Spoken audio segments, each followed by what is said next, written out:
What does it do, YouTube? Welcome back to another episode of Scotty Says. I am your host, and welcome to episode 128, 128, my folks. And, well, the journey has encountered its first storm at sea. The voyage of the SS Ramball has run into turbulent waters, and as we move from the summer of Satan into what I can only hope will be Beelzebub's fall, and I don't mean fall as in autumn, I mean down with Mephistopheles. As the calendar turns to fall, and we reach the quarter pole of the NFL season, the Rams are pretty much right where I expected they would be. I hope you have been following along. If so, you know in my NFL preview episode, I predicted that the Rams would be 2-0 after 2 weeks and that going into Philly, they would taste their first L. And, well, that's exactly what happened, as you know, and so the Rams are 2-1, as I predicted they would be after 3 weeks. But the bright side is I also predicted that the Rams would be 3-1 after 4 weeks, and that they would defeat the Indianapolis Colts. And so, hopefully, my predictions will continue to stay right on track. But this particular game, this past game against Philly, well, it requires a bit more inspection than a cursory glance. And so I have not given you in-depth game analysis of any of the first couple weeks of NFL football here in the Deuce 5, and I feel as though this game does in fact call for a deeper look.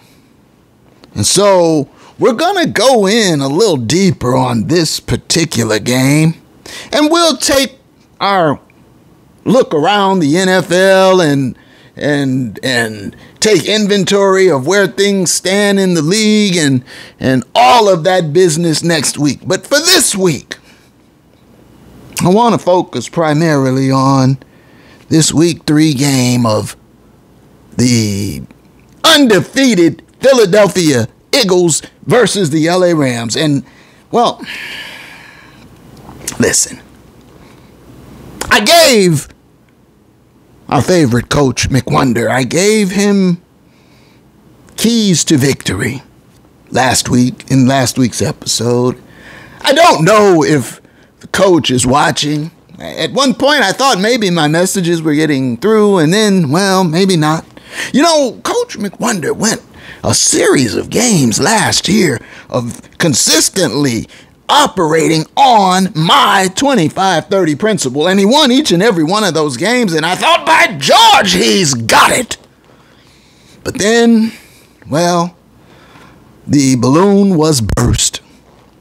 He went back to his unbalanced ways. And so what I've been warning McGenius is that against these higher tier, higher caliber teams, your idiosyncrasies, we'll call them, your erratic ways, your head-scratching, confounding decisions, those kinds of things would result in a large L being placed on your head. I've told him this time and time again. And it bears out every time. And so, as I've said in the past, you play the stinky New York Giants, you can get away with a lot of that falderall. But when you play the Eagles, when you play the Ravens, these type of teams, your margin for error is razor thin, and you cannot afford McBlunders, don't you see? You cannot afford even McSquanders. And, well, regrettably, I have to report that this game, this Philadelphia Rams game, was McSquanderful. And so the three keys I gave the Rams to restrain the Matrix, to hold Barkley down, check. They did this very successfully. Good. Second key, I said, get out in front, get ahead, get a lead. Well, they didn't quite do it the way I had dreamed it up. They ended up trailing before they got the lead, but by the time the first half ended, the Rams were out in front and they seemingly had control of the game. And so, key 2, get out in front. Check. They did that.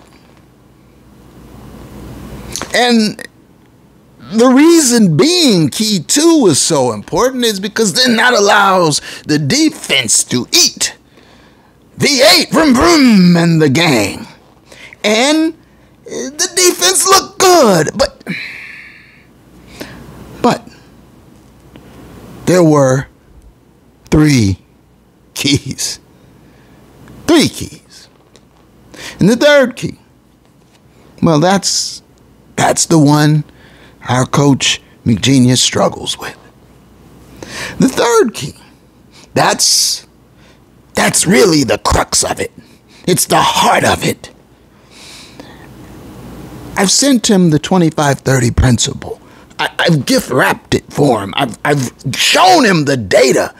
When you operate the Rams offense with a minimum of 25 run plays and you cap Matty with a ceiling of 30 pass attempts, you win every time.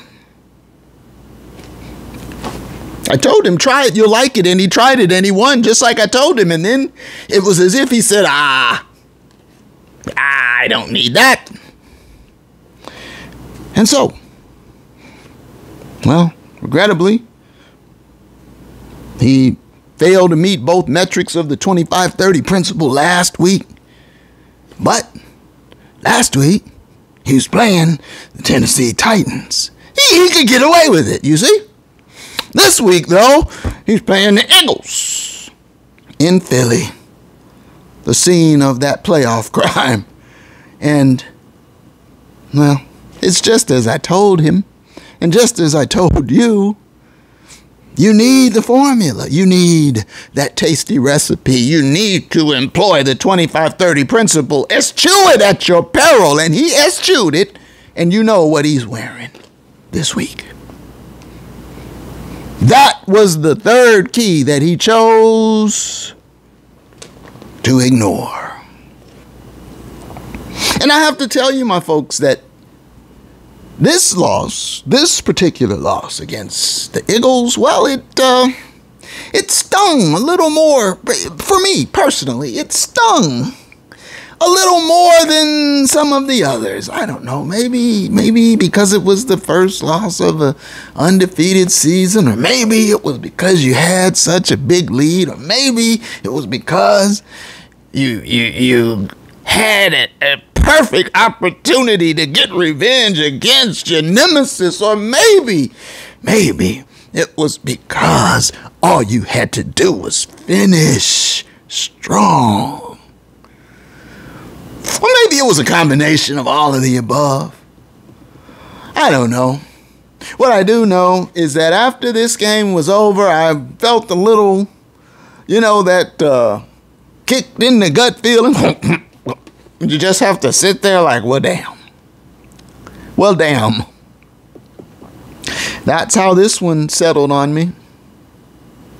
And so we'll go through it. We'll look at it more in depth. But as you know, the game was there for the taking. But those proclivities, those idiosyncrasies of Coach McDub, they came to light once again, and we'll show you when we go through the analysis of it. And so, it could be that maybe there's a psychological piece to it too at this point. You know how in sports, certain teams just have other teams' number. You know what I mean? It's odd how that works.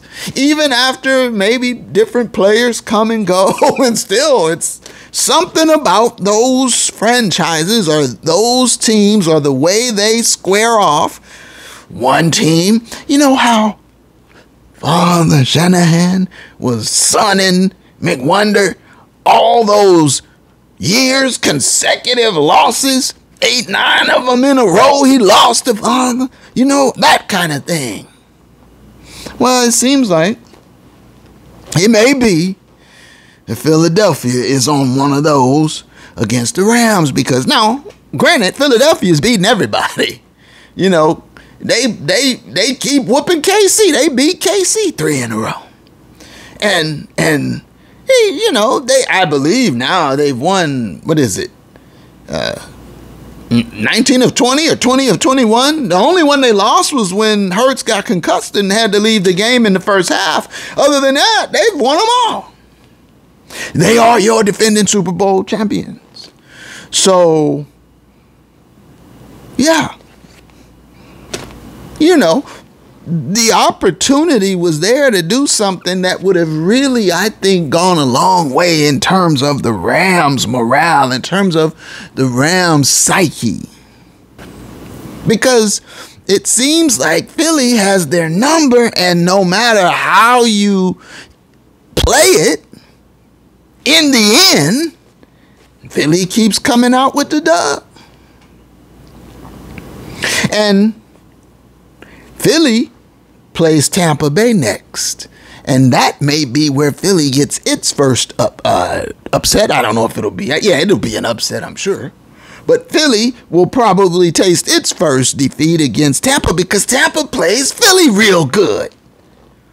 Tampa's undefeated. So again, look at this. Philly, Tampa, undefeated's going at it. And you know who else is undefeated? Indianapolis. The Colts coming to the Palace in Inglewood, 3-0.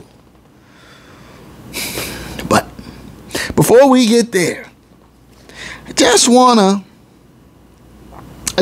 delve a little bit deeper into what happened in Philadelphia, because the Rams had them, and then they let them off the hook. And so Bo Limmer had another return to the scene of the crime. Bo Limmer should stay out of Philadelphia. He shouldn't want to go to Philadelphia. And so let's just go ahead.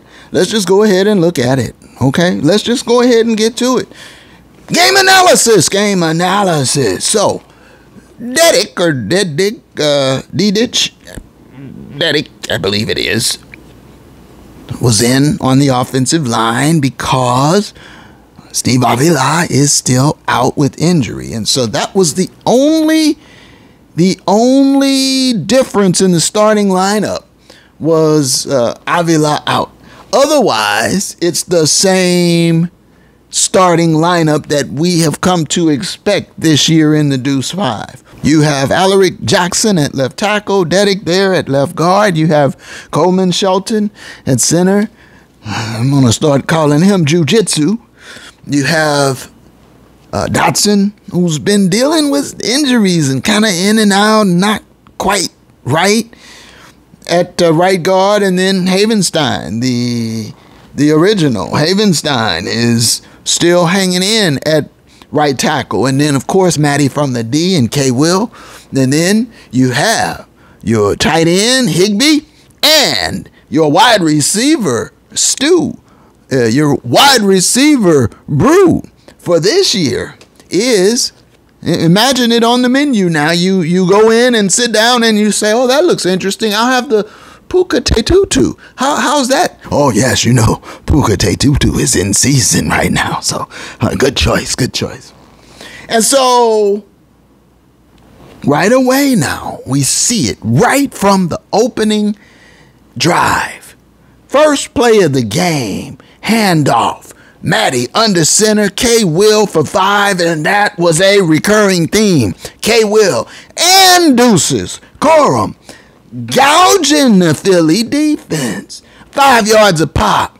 pretty much all day long whenever McWonder wanted it. Well, there was one glaring occasion where they couldn't get anything on the ground, and that was a devastating one, but I'm getting ahead of myself. My point is, 5 yards of carry on the ground, you've got to exploit that. And we've been over this time and time again, but for the people in the back, why is it so important to establish and then commit to the ground game? You control the game. You control the clock. You sap the will of the D-line. You establish dominance, and it opens up your play-action game, something fierce. And so especially when you get out to an early lead, one of the keys that I gave them, when you get out to an early lead, you must run. You must control the clock. McWonder doesn't understand this for some reason. And so right out the gate, K. Will for 5, and then chuck it, chuck it, chuck it. 3 straight pass plays. And on the third chuck, poltergeist strike. No! Poltergeist strike. Right out the gate. You see, my folks, there it is now. You start the game on the road. You got a chance to upset Philly and get some measure of payback on the road where you just got your heart snatched out your chest in a blizzard in the playoffs. And you start with a 5-yard pop up the middle and then chuck it, poltergeist strike. Oh, damn. And so right away you see the tone is set. McWonder is chewing the run. Seemingly indifferent to it, ambivalent about it, preferring time and again to throw with a quarterback who for whatever reason, just seemed off. In Philly, Matty didn't have a great game. I'm going to be the one to tell you in case you didn't see it or don't believe your own eyes. And so, when the ground game is working and your quarterback is off, it's just elementary. You go to the ground. You dominate on the ground. You control the game. You've got a lead. You eat. And when you get into the red zone, when you get into goal-to-goal situations, McWonder, you must run the ball. We've seen it too often, going back years now. McWonder in goal-to-goal situations, opting to throw. Incomplete, short of the sticks, field goal. We've seen it time and time. I just referenced the Baltimore game to you last episode or so. I can't get that Baltimore game out of my memory. The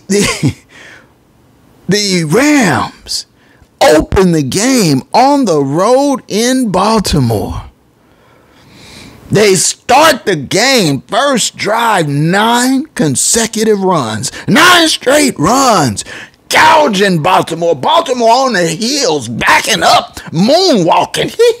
Come on.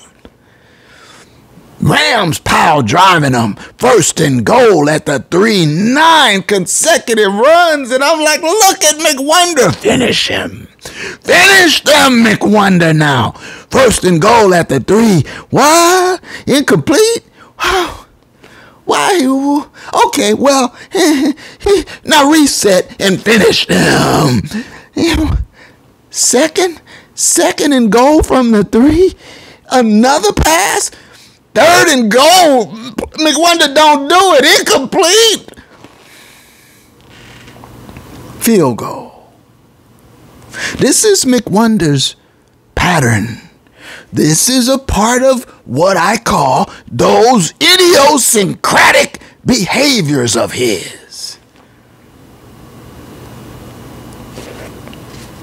And so we see it now here in the Deuce 5. Last game, I put him on the McBlunder report. I had to do it. First and goal at the 3. Incomplete field goal. This was last week. They won that game because it's Tennessee.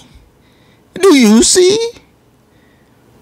But I warned them. You can't do this against Philly. Go back and watch the episode. I kept telling them, you're going to wear it on your head if you do this against Philly. So what does he do? What does McWonder do? Well, we see now. And remember last week against Tennessee, he did it twice. The first time, the first sequence, it was a McSquander. I didn't upgrade him to the McBlunder report until he did it again in the second half. First and goal, and you throw 3 times and settle for a field goal. He did this twice last week. But it went under the radar. No one noticed but me. And they won the game, and who cares? You got the dub, right? That's all that matters. But I kept warning. Don't do it. Don't go out to Philly trying that shit. I kept warning. Well, what does he do? He goes right to Philly. Same thing. Same thing. Okay, so you get 5 yards on the first carry of your running back, and then you don't run anymore until you throw a poltergeist strike. And they go and cash that in now. And now Philly is up 7-0. And I'll say something here. It was a conspiracy of multiple events that led to what we saw. A collapse, a choke, a gag of that magnitude. It's not just one thing. It's a kaleidoscope of calamity that befalls you for that to happen. And so right out the gate now, instead of establishing yourself and being in front, you're down, you're trailing on the road. Turnover, poltergeist strike, Philly up. But the Rams are resolute. They are not here just to let one mistake or bad sequence keep them down. So they take over after the poltergeist strike and the points off the turnovers. They take over and then they go to work. And this time, on this second possession, it seems as though McWonder has been properly chastened. He's running the ball now. 1, 2, 3 times, and 3 out of 4. He's in the running sequence. Great. We're moving, we're grooving. The running backs are eating on this day. And I'm like, okay, it's still early. It's still time to reset. Now keep running the ball. Does he do that, though? Does he? Man. Oh, no. Not our coach, McWonder. No, our coach, McWonder. No.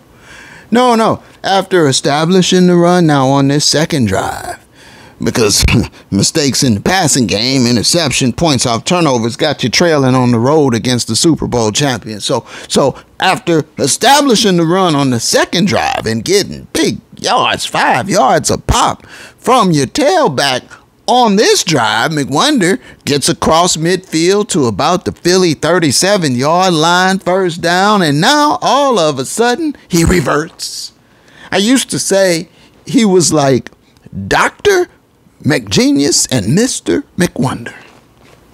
You don't know which one you're going to get. He reverts. And so, inexplicably now, you're moving, you're grooving, you're on the ground rolling, Philly's backing up, and then 3 pass plays. Incomplete, and then Puka short of the sticks, 3rd and 5, and then Tutu short of the sticks, incomplete, Tutu, and then I'm going to start calling Tutu, who, where is he? Who is the real Tutu? Because he's been invisible like a ghost. And so now, after driving on the ground, getting across midfield, putting Philly on their heels, the Philly defense, you go incomplete, short of the sticks, incomplete. Now, you're settling for the field goal. Okay, you kick the field goal. Cardi is hearty. And so the Rams are on the board. The Cardi party has begun. And as you know, that party was going to get crashed and raided.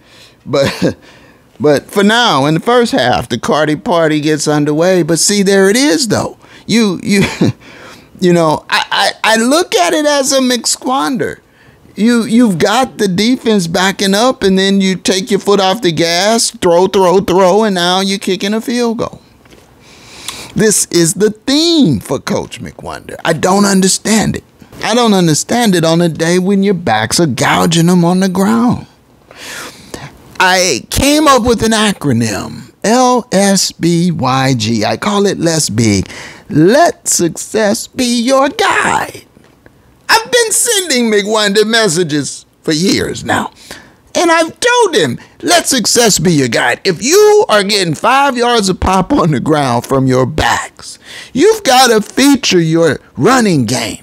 Make your running game the primary component early. If it's working.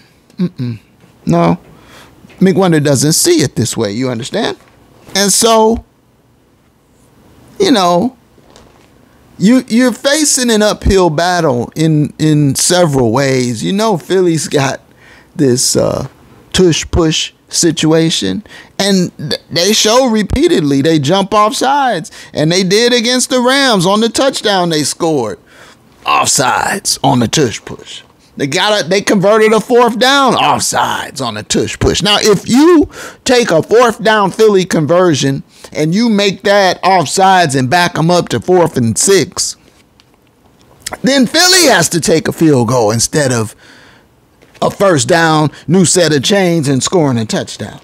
And so all of these various elements are conspiring against the Rams. The Rams, the defense is putting up a stiff battle against Philly. And so the Rams get the ball back, and Matty, he goes long. It's a bomb for Tay, touchdown, Devontae, and I think McGenius said, there it is. Now we got him on the pass game now. And with a 3-point lead, K. Will and Deuces, the two of them, they are alternating. They are running loose through the Philly defense. They're running wild. They're having their way with them. And so much so that the Rams have driven primarily on the ground. They've driven down to the red zone. Here it is. Red zone alert. Red zone alert. It's 1st and goal now, right? It's 1st and goal at the Philly 6. You've primarily been doing this with Deuces and with K. Will. 1st and goal at the 6. And I'm like, McDuck, control yourself and let's do the right thing here in this sequence. Does he? Well, 1st and goal from the 6, and the Rams have driven primarily on the ground, but, well, there's something about 1st and goal, and McWonder, he just wants to chuck it. So, well, he's throwing. And Matty, who has been off, as I said, this game, he's high and wide for Tay, incomplete. And I'm like, see, here we go again. But no. It's like, no, McGenius says, no, I'm going to course correct. He does give the ball to his tailback, and K. Will carries, touchdown, Rams. This is what I'm talking about. But wait, no. Coleman Shelton, I'm going to call him Jiu-Jitsu. Coleman Shelton does a MMA move.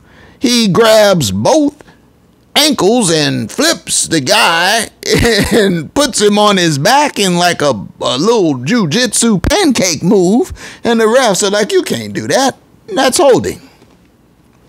And so a touchdown is called off the board for the Rams, and they're backed up. And so you see on the tush push, the offsides, that's allowed, and Philly scores their touchdown. But then the Rams on their touchdown, they're eagle-eyed. They see a little jiu-jitsu move there, and they flag it, and now the Rams backed up. Well, they have to settle for a Cardi 3. And Cardi is hardy. It's a Cardi party, but it's still the first half. And you can see how all these events are conspiring. You've got coaching bad decisions. You've got imbalance. You've got Matty being off. Poltergeist loose in the building. Errant throws. And then you've got the Zebras making peculiar calls. They throw a flag on Puka late in the game that changes things when he flexed. It's like, what is going on out here? But let's not get ahead of ourselves. So the score at this point is 13-7 Rams. It's 13-7 Rams. But I just want to say as an aside, Matty, honestly, I would feel more content with making consistent, quality, reasonable throws, reliable throws, versus no looks and circus throws and unbelievably daring and risky throws, and then at the same time in other parts of the game, missing easy, wide open pitch and catch throws. Matty missed Puka and missed Tay on some easy pitch and catch type shit. So backyard throws, he couldn't hit them. And so all of that, the no looking and all of that, that's all, it's glitzy and glam, but on balance, just make the throws that are there to be made. And keep the poltergeist at bay. All right, back to regularly scheduled programming. So now it's 13-7 Rams. We're midway through the second quarter. And, the Rams defense is shutting Philly down. Matter of fact, by the end of the first half, Philly had -1 passing yards. So the defense is doing what it needs to do. The offense is percolating in the run game, but mysteriously, bafflingly, the play caller and head coach doesn't want to exploit this advantage that has appeared for the Rams. He wants to let them off the hook. So now, it's the LA Rams' 5th possession of the game, and they're still moving the ball well between the 20s, primarily on the ground. So much so that the Rams now have driven to the Philadelphia 15. It's 3rd and 3 at the Philly 15, and this is a fateful sequence right here. 3rd and 3 from the Philadelphia 15. Now, the Rams are only up 13-7. Too many damn field goals already. And so, 3rd and 3 from the 15, the run game has been cooking for you. You run it twice here. Stay with me, my folks. 3rd and 3 from the Philly 15. You run it twice here. The first time, you're probably going to get the first down. But if you don't, you got a 4th and 1 or so. You run it again. You show your resolve. You say, my guys can move your guys. My back can get a couple of yards in big city. See, that's what Philly does. They play with 4 downs. When it's 3rd and 3, Philly's going to get that first down because they're looking at it from 4 down perspectives.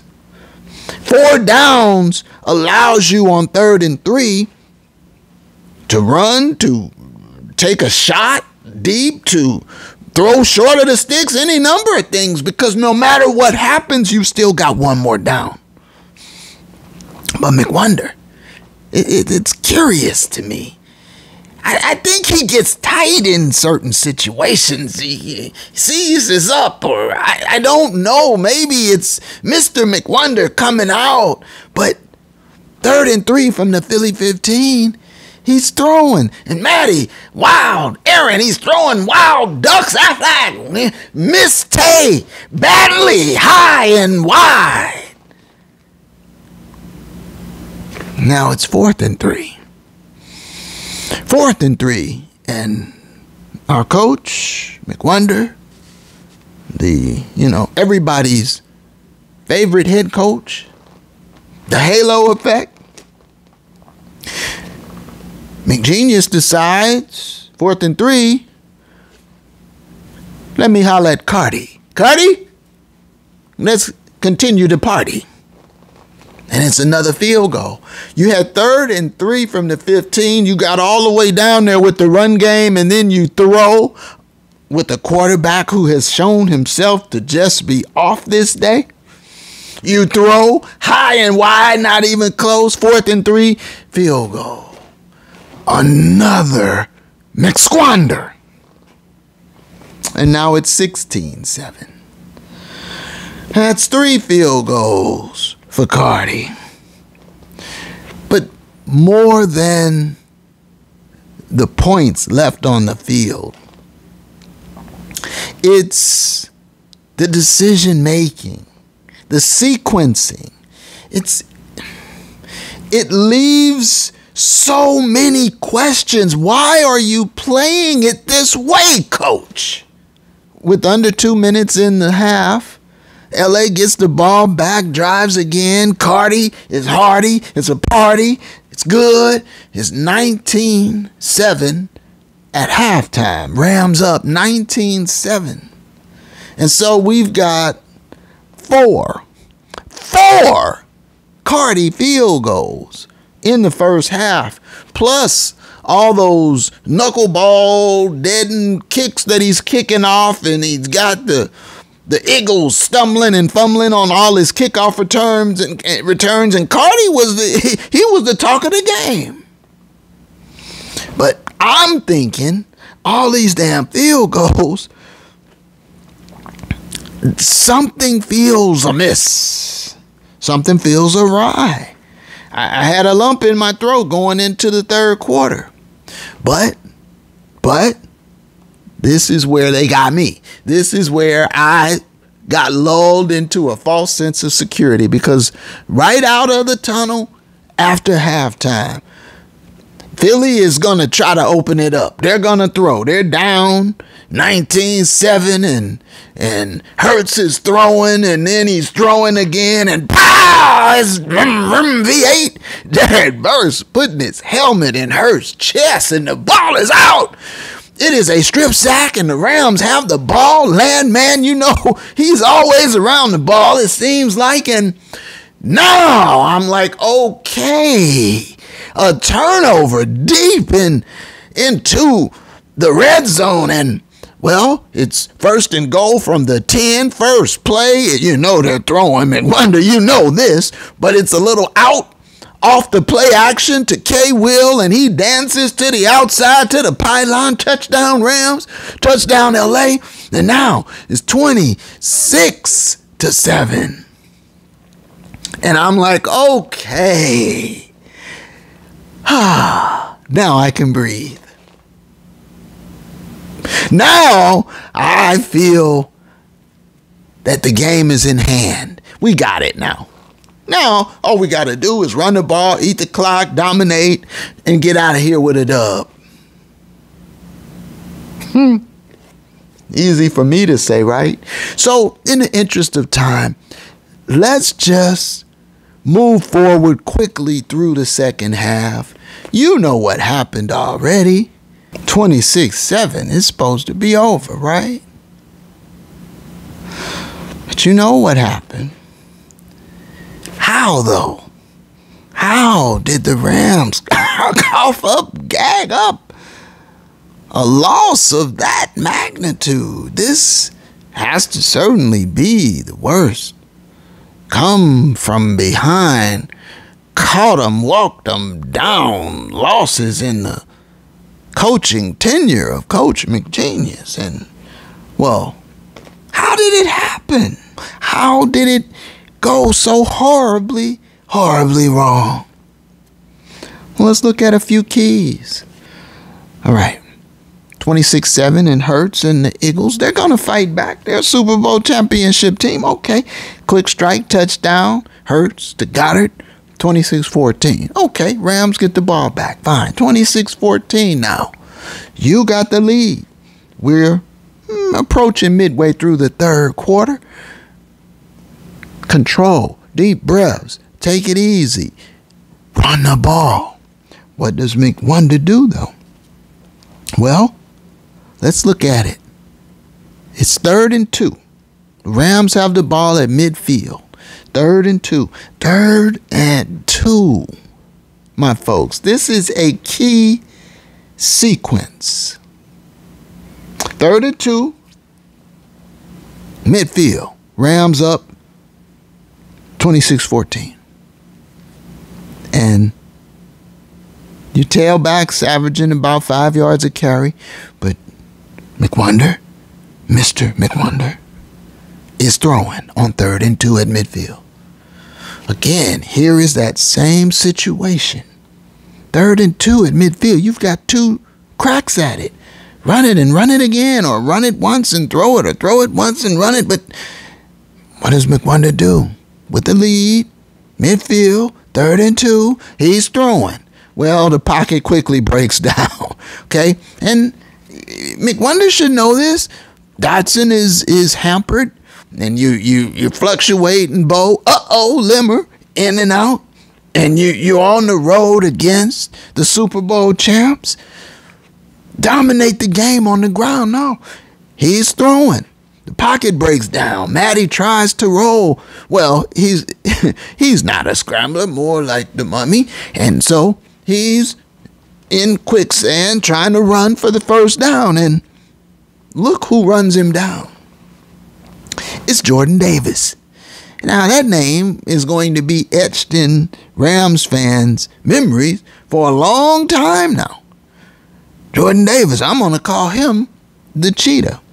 Because, see, on that D-line for Philadelphia, they've got the Spitter, Jalen Carter, and the Cheetah, Jordan Davis. And, well, Matty tries to scramble out of trouble, out of a pass play gone bad, and he's trying to get a first down. He needs 2 yards, and he's on a diagonal making his way toward the sideline looking for the marker. And, well, the Cheetah, Jordan Davis, just takes a straight line right at him and no gain, you know. And so now it's 4th and 2. See, and so right there you see the speed of the big man. They say he's 335 pounds. You see his speed as he outruns Matty to the sideline to prevent that first down. And now on 4th and 2, here it is. Circle it right here. What does Coach McWonder do on 4th and 2 from midfield? Does he try to take control of the game? Does he show that aggression, that play calling mastermind guru that he's purported to be? Do we see it? No. McWonder goes wimpy. He says, punt team. Let me have the punt team. So you've got 3rd and 2 at the 50. And you got a 12-point lead. And you call a pass play that fails. And on 4th and 2, you punt. You've got to... At a certain point, you've got to play with 4 downs, Coach McGenius, Mr. McWonder. That's what Philadelphia does. They play with 4 downs. 3rd and 2, they can take a shot or do whatever they want to do because they know what they're going to do on 4th down. Mr. McWonder punts. Very conservative play call. Very conservative and questionable decision, game management decision there, in my opinion. And so now Philly gets the ball on offense. It's like playing not to lose. It's playing scared. And by the way, at this point in the game, at this juncture, Matty was 0 for 3 on 3rd down passes. So why not run it on 3rd down? Why not get, just as a change of pace, run it on 3rd down?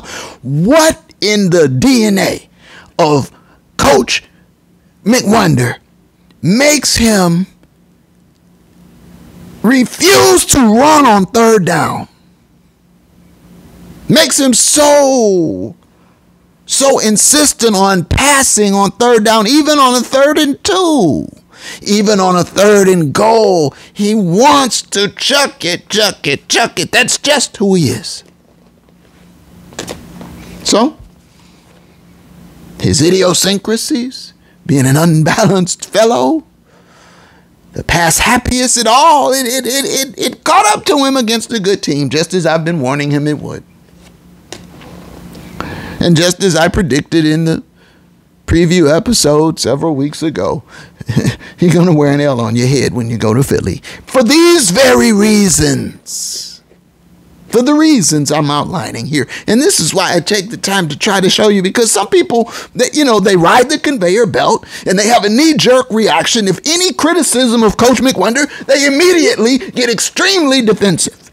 And they don't want to hear it. Mr. McWonder is responsible for everything good at Rams Park, and any problems, it's the fault of someone else. That's the halo effect.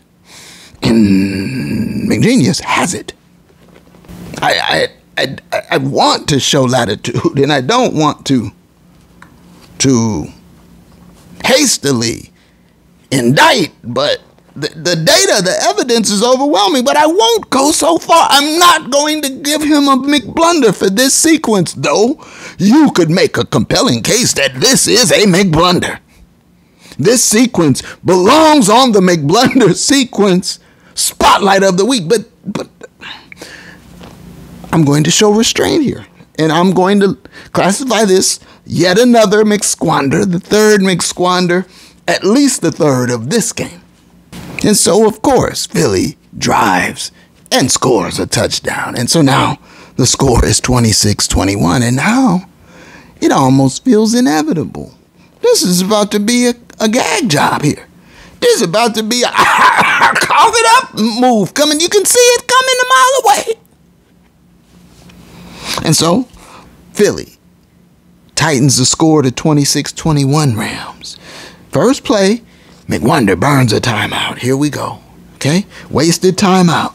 It's about a minute and a half left in the 3rd quarter. And you see Dotson limping off, and there's Limmer coming on, and then Puka snags one from Matty, and it's a beautiful 20-yarder. Puka's a bad man, and I've said that repeatedly. You just have to, whatever else happens around the game, you can rely on. Puka is a bad individual.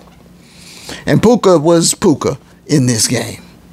But, of course, it was not enough to overcome all the kaleidoscope of calamity of events that surrounded the game. And so, now, for example, Puka makes a beautiful 20-yard catch. The Rams are driving. They need to put another touchdown up. They need some more scoring. Philly's breathing down their neck, and Puka with the catch, and it's a 1st down. And then what?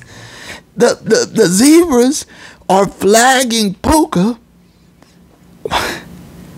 Taunting? Oh, come on. What? He flexed. They said he flexed in the direction of one of the players. 15 yards. And this is what I mean when I say it was that conspiracy of events.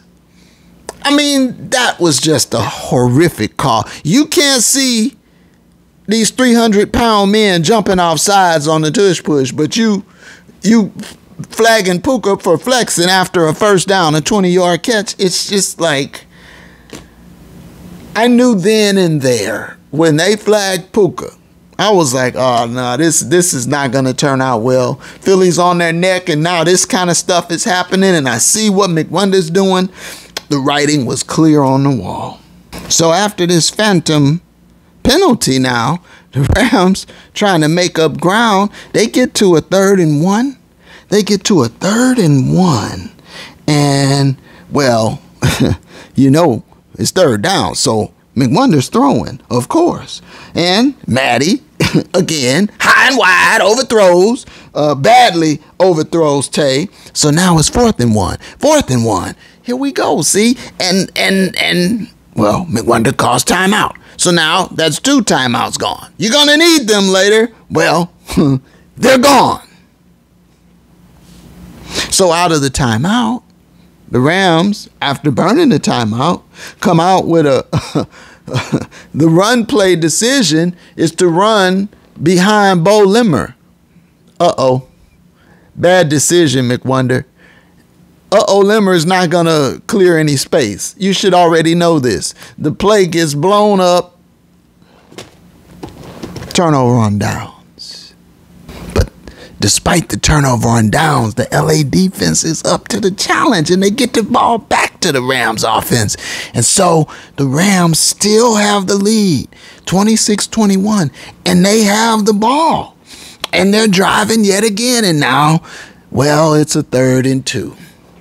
And we're in field goal range, but you really want a touchdown here. It's 3rd and 2. You know McWonder is throwing. And he's throwing. And this time, Matty actually puts a pretty good ball on Tay. But Tay, for whatever reason, couldn't he? It's like it hit him in the chest. Or, I don't know. I mean, and the defender got his hand up in there and everything. And the defender was a little early with the contact too.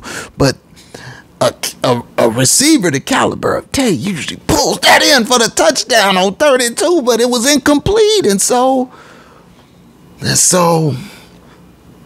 McWonder calls for Cardi. But this time, Cardi is not Hardy.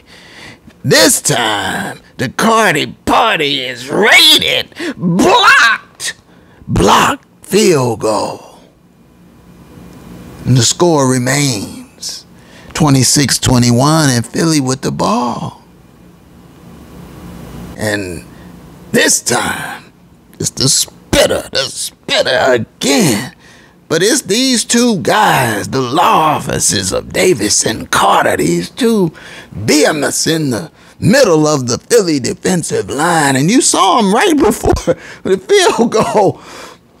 They're communicating with each other, giving each other a little bit of words of encouragement or instruction. And, well, Spitter, Carter blocks the field goal. The Rams still leading 26-21, but now Philly on offense, they put a drive together. And, oh, man, this was a hell of a drive. This was a championship caliber drive. This was the kind of drive that you tell your grandkids about when you're sitting in your chair out on the porch years from now. This drive was 16 plays, 90 yards, 7 minutes of clock ground up. And it's Hurts and it's AJ and it's ultimately it's paid off with Devontae. And the whole day, Saquon was restrained. They put him in shackles. But the others did what needed to be done, and McWonder and the Rams helped them just enough. Just enough. 16 plays, 90 yards, 7 minutes of gimme that damn game. And And it culminated with a 4th and goal from the 1. Hurts in the empty gun. Not running, but the threat of it was there. Firing. Devontae at the pylon, and Philly takes the lead 27-26, and that will be your final score.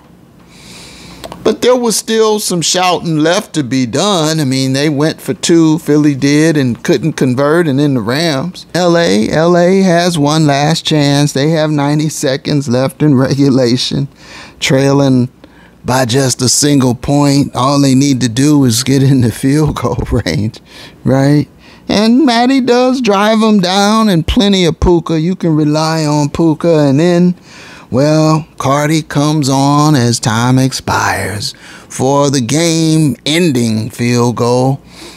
Certainly wasn't game-winning, as you know. And again, that twosome, the law offices of Davis and Carter, Spitter and the Cheetah, they lined up side by side and whispered a couple of words to each other, and then the next thing you know, snap, back, ball down, kick, block, block. Cardi is not Hardy, the party is over. And not only that, to add insult to injury, look at him, the Cheetah, Jordan Davis. He got the block the game-ending field goal, and then for good measure he scooped it up, and then for good measure he ran it 75 yards, and he wasn't rumbling, he was stepping.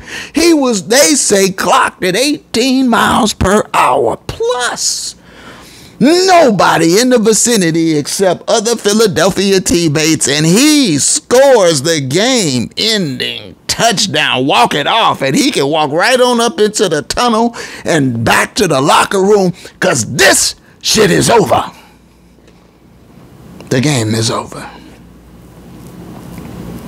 And McDub's got that L on his head, and rightfully so, deservedly so. There are sequences aplenty where I have shown you bad decisions. And, you know, a couple years ago, I called it BBB, bird brain behavior.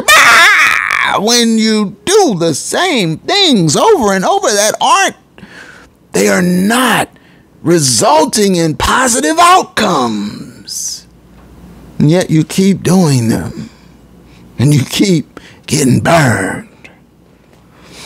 And so there it is, my folks, an in-depth game analysis, the first of the Deuce 5. And so, with all that being said, let's just go ahead now and get right to the numbers.